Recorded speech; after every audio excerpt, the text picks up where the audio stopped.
Opa pessoal, aqui estamos de novo, dessa vez com jogo de rally. Acho que já tiveram outros aqui, né?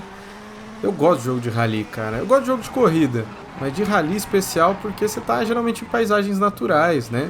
Você pode interagir, né, com paisagens naturais, com estradas de terra, etc. E ao mesmo tempo explorar e ver paisagens naturais. Já peço desculpa se der umas travadinhas na captura, porque foi na captura mesmo, não foi mal. Não foi culpa minha, foi culpa aí da rebelião das máquinas, tá? Mas de toda forma, já dá pra sentir bem que paisagem a gente tá trabalhando aqui, né? Até vou dar uma paradinha. E olha lá que a gente tem. A gente tá numa região de desertos, né? Você consegue ver isso.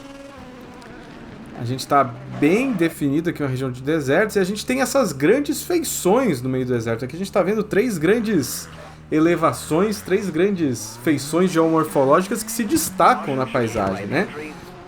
Às vezes vocês vão ouvir falar isso como monolitos, né? Ou como morro-testemunhos. São, assim, feições que se destacam na paisagem. Tem uma região, por exemplo, toda plana, e de repente você tem um morro lá perdido, solto, né? Fazendo contato com absolutamente nada, né?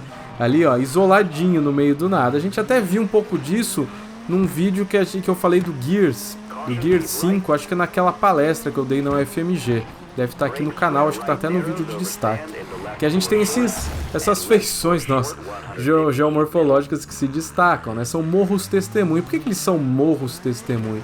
Porque eles são testemunhas da história de evolução dessa paisagem, tá? Então a gente teve um intemperismo, que é a erosão, né? A erosão desses materiais aí da superfície.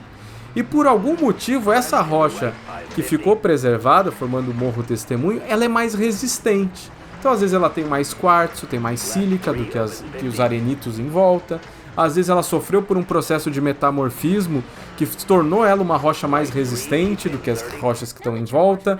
Às vezes a gente teve uma intrusão de um material magmático, como um dique, né, de basalto, um dique de basalto, não, um dique de diabaso, ou até um derrame de basalto, né, nessa rocha intercalando com esses arenitos, e fez com que essas formas se resistissem mais ao tempo, resistissem mais à erosão. Então faz com que, por exemplo, essa montanha da direita tenha preservado melhor a erosão do que as rochas que estão em volta e são mais aplainadas. Porque olhando de modo geral, a gente parece ter a mesma rocha, né? Parece que é sempre a mesma rocha. Essa rocha de coloração marrom clara, com estruturas verticalizadas, parecem fraturas verticalizadas e fraturas na horizontal, formando uma espécie de colunas, né? Uma região desértica como essa, nos Estados Unidos, a gente pode estar falando de arenitos, né? Ou até quartzitos, né? Arenitos que passaram por metamorfismo. Mas o que explicaria, se é tudo a mesma rocha, ter partes que foram mais preservadas, mais elevadas, e partes que estão mais baixas? Um temperismo diferencial. Então, o que é isso? A erosão comeu a rocha de formas diferentes. Teve partes da rocha que foram mais erodidas porque eram mais friáveis, eram mais frágeis. O arenito é uma rocha frágil, geralmente, que sofre muito com a erosão. Nossa senhora! Sofre muito com a erosão, né, com o tempo. E a gente pode ter porções desse arenito que, por N motivos, tem um arenito mais forte, um arenito mais rígido, menos friável, que resistiu mais ao vento. Aí a gente não tem muita chuva, então o principal tipo de erosão que a gente tem aí é causado pelo vento, né? Então a gente tem uma rocha um pouco mais resistente do que as rochas ao lado dela, mesmo que seja arenito nos dois casos. Causas, acabei de falar. Então a gente pode ter tido um processo de metamorfismo que meio que cozinhou esses arenitos e formou quartzitos, mais resistentes à erosão. A gente pode ter uma intrusão de material magmático que veio ali debaixo da crosta, um magma, né, que intrudiu e formou diques de diabaso. A gente vê isso no Brasil.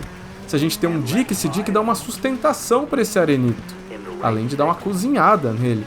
Isso faz com que a rocha fique mais resistente, resista mais à erosão, resista mais ao intemperismo, né? Então, alguma coisa há para que uma mesma rocha seja preservada numa região e não seja preservada na outra.